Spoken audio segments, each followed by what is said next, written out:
Alright, if you liked the Marvel video I put out, this one is going to do a much deeper dive into the backgrounds of the names and stories of some of the characters.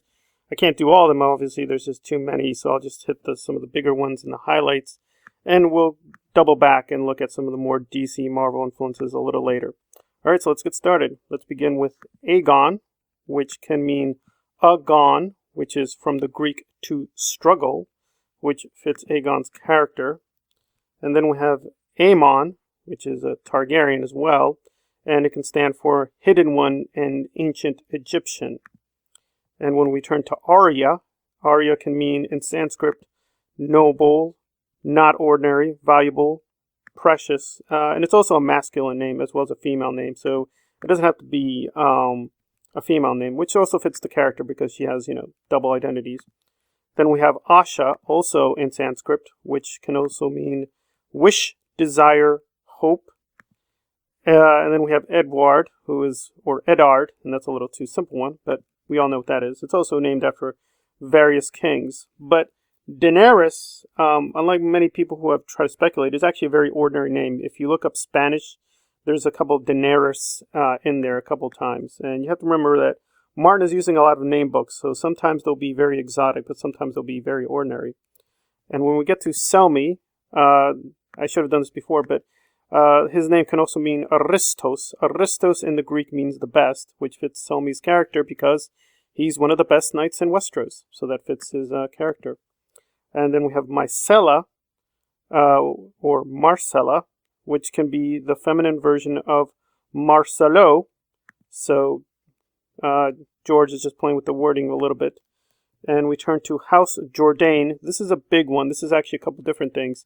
Robert Jordan's a big famous novelist who George Martin knew as a friend.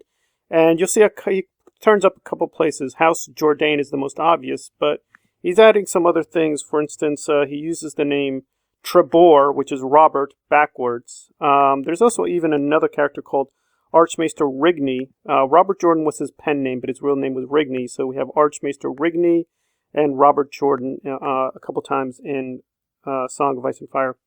And then we have Cersei, which could mean the mythological Circe, which is a female, fictional character in mythology.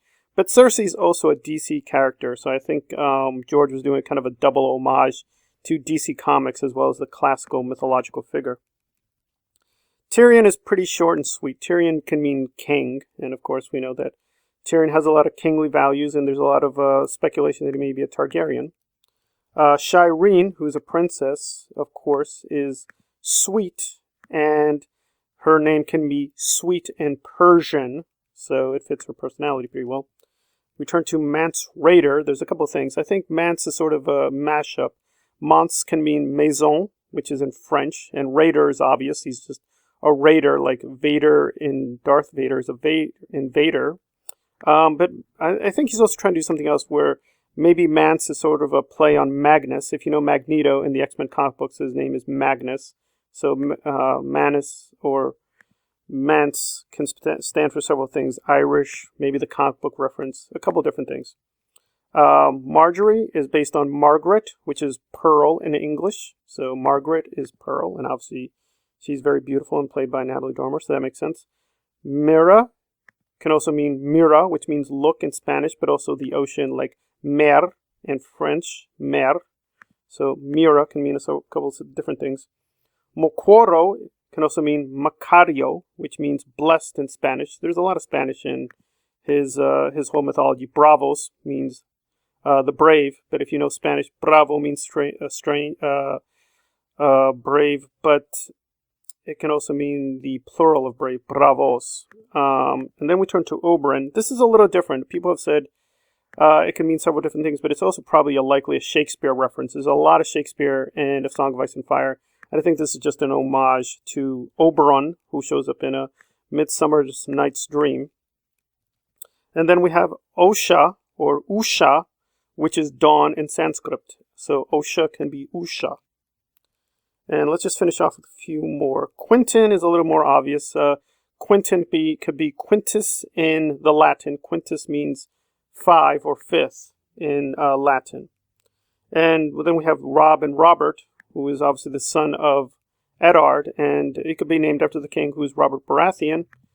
But also, Robert is Germanic for bright fame, so could be in a couple different things. And let's finish off with a couple more. Samwell is an obvious Lord of the Rings. So Samwell obviously shows up as a character, so I think it's a straightforward homage to Tolkien. And then we have Theon, which could be Theron the Hunter, but Theon is also Theo, or God, in the ancient Greek. So it could be in a couple different things, and obviously he's a prince.